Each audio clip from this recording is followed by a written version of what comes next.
questão aqui, que é a sexta razão, porque eu sou pré-tribulacionista. As festas de Israel, lá em Levíticos 23. Fale mais sobre isso. Deus, ele estabeleceu para Israel, quando Israel saiu do Egito, né, ele instituiu a Páscoa. A Páscoa é Pessá, no hebraico, né, que significa saltar por sobre, saltar por cima, quando o sangue do cordeiro, ele era usado para marcar os umbrais das portas, então o anjo da morte, que viria para matar todo primogênito no Egito, quer dos homens ou dos animais, que era a 10ª praga, então o anjo da morte chegava naquela casa, tinha a marca do sangue, e ele Pessá, saltava por cima, saltava por sobre, né? Esse é o significado da expressão Páscoa. Eu fico admirado hoje, né, a Páscoa pagã, que o mundo secular comemora, onde o coelho bota ovo e ovo de chocolate, né? Mas não é porque o coelho pula, não, Josias?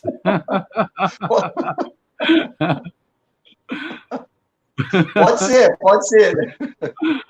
Pode ser uma referência ao pulo do coelho. Então, ali, Deus, ele vai começar a estabelecer essa questão das festas. Aí eu vou entrar aqui em algo muito interessante. Aí eu continuo aqui a explicação. Se eu perder o fio da meada aqui, você me ajuda. Se concentre, então, aí sobre... o pessoal está querendo acompanhar seu raciocínio, viu? Se concentre. Tá, eu vou tentar. Abre, né, uma janela e a cabeça vai para outro lugar. Ok, então eu vou falar sobre as festas, depois você me lembra de falar sobre esse ponto aqui da Páscoa, tá? A Páscoa, ela vai... Ou melhor, deixa eu voltar aqui. Lá em Levíticos 23, a palavra para festas, em hebraico, é moedim. E essa palavra, ela pode ser traduzida também como encontro. Ou seja, encontro de Deus com o seu povo através do Messias. Interessante, Natan, que Jesus, ele é morto, ele é sacrificado justamente na Páscoa. Deus, ele institui 7 festas. Eu vou dizer aqui o nome delas. A festa da Páscoa, a festa dos pães asmos, a festa das primícias, a festa de Pentecoste e também a festa das trombetas, a festa da expiação e a festa dos tabernáculos. Essas 7 festas, elas são comemoradas até hoje em Israel. Até hoje, essas 7 festas são comemoradas em Israel.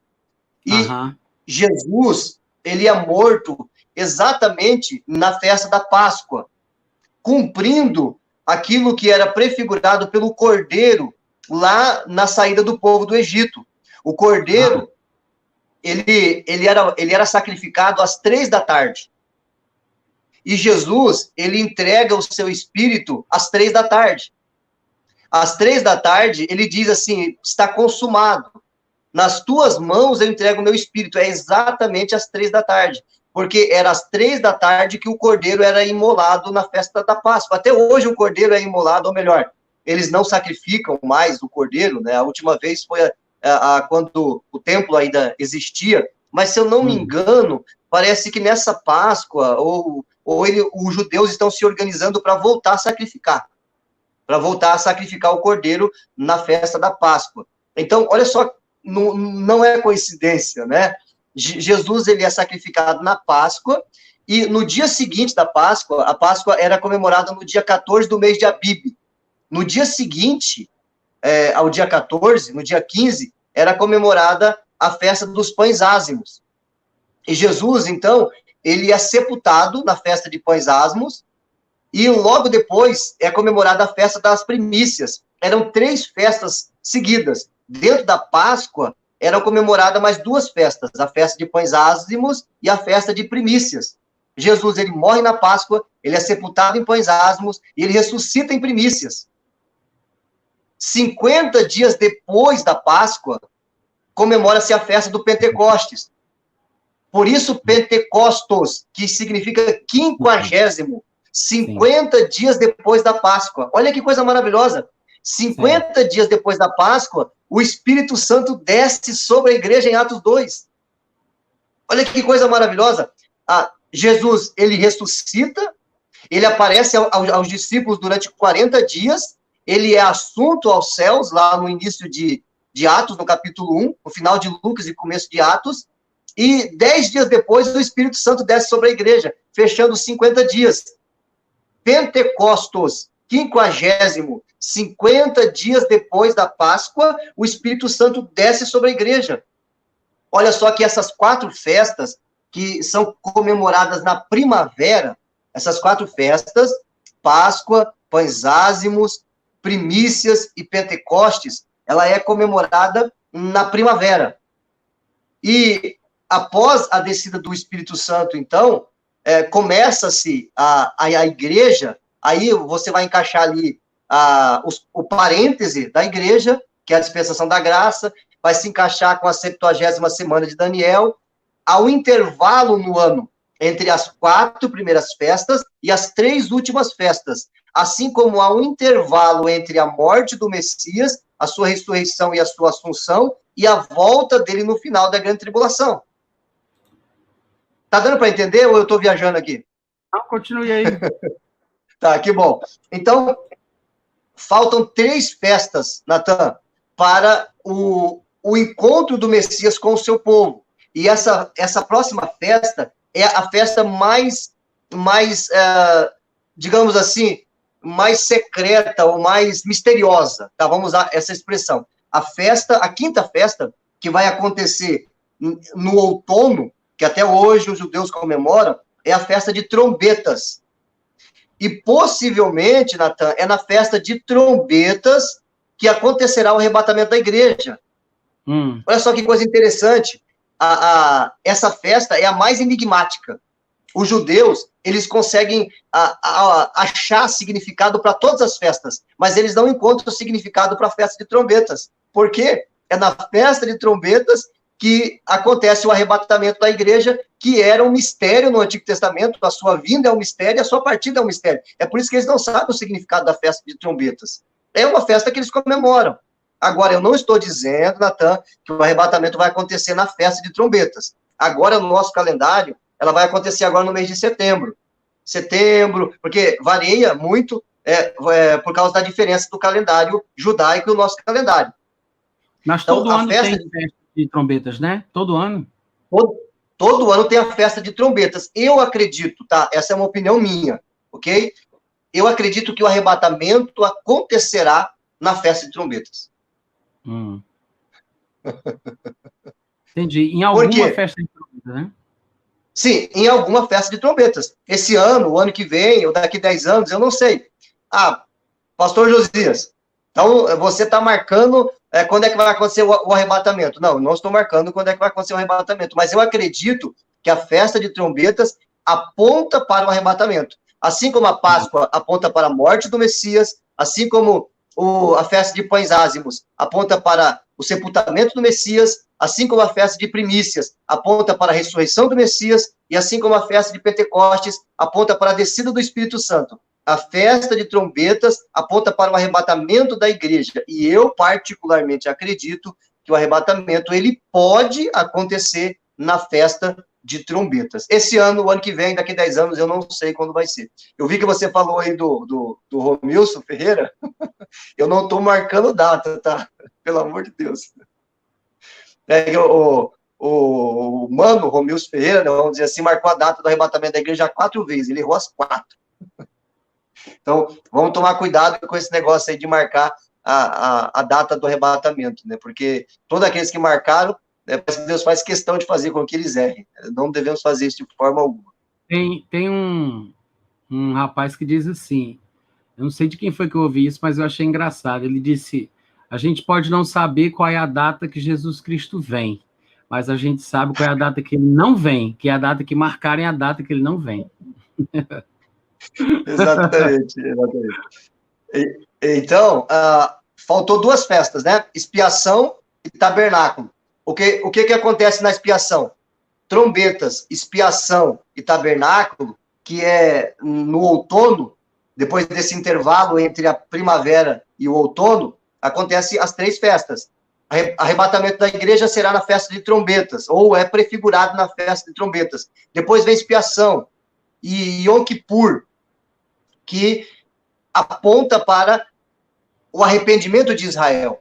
Porque assim como em Yom Kippur, na expiação, o sumo sacerdote, ele entrava no lugar santíssimo para expiar o pecado da nação de Israel no Antigo Testamento, assim, a festa de Yom Kippur, da expiação, ela aponta para o afastamento do pecado da nação de Israel, onde Israel se converte ao Messias. E a festa de tabernáculos, que é chamada de Sukkot, a festa de tabernáculos é a festa que aponta para o reino milenar de Cristo. Todo judeu, na festa de trombetas, os judeus que comemoram as festas, ou melhor, eu falei trombetas, desculpa. Todo judeu, na festa de tabernáculos, tá? Se eu usar alguma expressão errada, pode me corrigir, Natan. Todo judeu, na festa de tabernáculos, judeu que comemoram a festa de tabernáculo, eles habitam em tendas, em cabanas. Vocês já ouviram falar disso, eu imagino, né? Vocês que estão nos acompanhando aí. Por quê? Porque a festa de tabernáculos aponta para a habitação de Deus na terra com os homens, que é o reino milenar, onde o Messias habitará aqui na terra com os homens. Então, assim, resumindo, as 7 festas de Israel apontam para encontros do Messias com o seu povo. Na Páscoa, o Messias foi sacrificado às 3 da tarde, assim como o cordeiro é sacrificado às 3, ou era sacrificado às 3 da tarde. Em pães ázimos, o Messias é sepultado. Em primícias, o Messias ressuscita. Em Pentecostes, o Espírito Santo desce sobre a igreja. Depois, em trombetas, a igreja é arrebatada. Em expiação, na festa de expiação, Israel se converte ao Messias no final da tribulação, quando ele volta. E em tabernáculo, o Messias habita aqui na terra com o seu povo. Glória a Deus. Seria o milênio, né, Josias? No milênio. Perfeito. Agora, Natan, enquanto eu estou lembrando aqui, deixa eu falar aquela questão lá do início. Eu creio na cronologia bíblica sobre a idade da Terra. Eu creio que a idade da Terra, essa é a minha opinião, tá? Estamos fechando aí 6.000 anos. Certo? 6.000 anos. Uhum. Aí tem uma curiosidade aqui, pode ficar como especulação, não tem problema. Lá em Êxodo, no capítulo 12, Natan, quando Deus ele diz para Moisés como deveria ser feito o preparamento da janta, do jantar ali, que era a Páscoa. Eles deveriam comer o cordeiro e eles deveriam assar o cordeiro inteiro, sem tirar as vísceras. Eles deveriam assar o cordeiro e não cozinhar o cordeiro, porque aponta para o sofrimento do Messias, e não tirar as vísceras, porque aponta para a totalidade e a completude do sacrifício do Messias, ou seja, não tem como aceitar Jesus pela metade, ou eu aceito ele tudo, ou não aceito nada. Então, o cordeiro deveria ser todo preparado e preparado no fogo. E o cordeiro deveria ser escolhido pelas famílias israelitas. Se a família fosse pequena para um cordeiro, poderia se unir com a família do vizinho e pegar um cordeiro para 2 famílias. Legal. E o cordeiro, Natan, ele era separado no dia 10 do mês de Abib. Isso aqui é fantástico. E ele deveria ficar 4 dias dentro da casa da família hebreia. Esses 4 dias era para examinar o cordeiro, para ver se ele não tinha defeito. Porque se ele tivesse defeito, ele não poderia ser sacrificado. Jesus, quando ele entrou em Jerusalém, montado na jumentinha, ele ficou 4 dias até a sua morte. E nesses 4 dias ele fez a seguinte pergunta: quem de vocês me acusa de pecado? Ou seja, vocês não acham pecado em mim, porque eu sou o Cordeiro de Deus que tira o pecado do mundo, eu sou perfeito. Quem de vocês me acusa de pecado? O que eu falei em aberto, aí me acusa. Quem é que tem alguma acusação contra mim? Ninguém acusou Jesus de pecado. Tanto é que tiveram que mentir para condenar Jesus, arrumar testemunhas falsas para condenar Jesus. Então, o cordeiro foi separado no dia 10 do mês de Abib, e ele foi sacrificado no dia 14, às 3 da tarde. Jesus entrou em Jerusalém, provavelmente também no dia 10 do mês de Abib, e ele foi sacrificado no dia 14 do mês de Abib, às 3 da tarde. Olha que coisa maravilhosa. Agora, a questão da minha crença na idade da Terra, de 6.000 anos, é pela seguinte: a Bíblia diz que um dia para Deus é como 1.000 anos, e 1.000 anos é como um dia. Se o cordeiro foi separado no dia 10, e sacrificado no dia 14, são 4 dias, ou 4.000 anos. Lá em Apocalipse, capítulo 13, versículo 8, Natan, diz que, assim, o Cordeiro de Deus, que foi sacrificado antes da fundação do mundo. Ou seja, ele foi separado para o sacrifício antes da fundação do mundo. 4.000 anos antes. 4.000 anos depois, o Cordeiro é sacrificado. Então, da criação até a morte de Jesus na cruz, 4.000 anos. Da morte de Jesus na cruz até a presente era, mais 2.000 anos. Sim. Fechando 6.000 anos. E o 7º milênio é o período do reino milenar, o reino de 1.000 anos. Dizem os estudiosos de história, os historiadores, que se perdeu 200 anos na contagem da cronologia judaica. O ano religioso judaico, eles estão no ano 5.700 e alguma coisa. Então, se perdeu 200 anos, eles estão aí no ano 5.900 e alguma coisa. Estão se aproximando do 6º milênio. Ou seja, estamos muito perto do desfecho dos acontecimentos escatológicos. Inclusive, só para complementar, Josias, eu concordo perfeitamente aí, plenamente com você. É interessante porque em algumas parábolas de Jesus, isso fica mais evidente nessa questão da contagem do tempo. Primeiro porque os 7 dias semanais, eles são considerados pelos judeus mesmo antes de Cristo. Se você pesquisar aí na internet, você vai encontrar muitos textos talmúdicos, rabínicos, falando sobre esse paralelo. Eles dizem que o Shabat semanal é uma figura do Shabat mundial de toda a humanidade, que são esses 7.000 anos, né? O milênio seria o tal do Shabat, que é o reino do Messias. Eles comentam isso. Tem vários escritos de rabinos de antes, 200, 300, 400 anos antes de Jesus Cristo.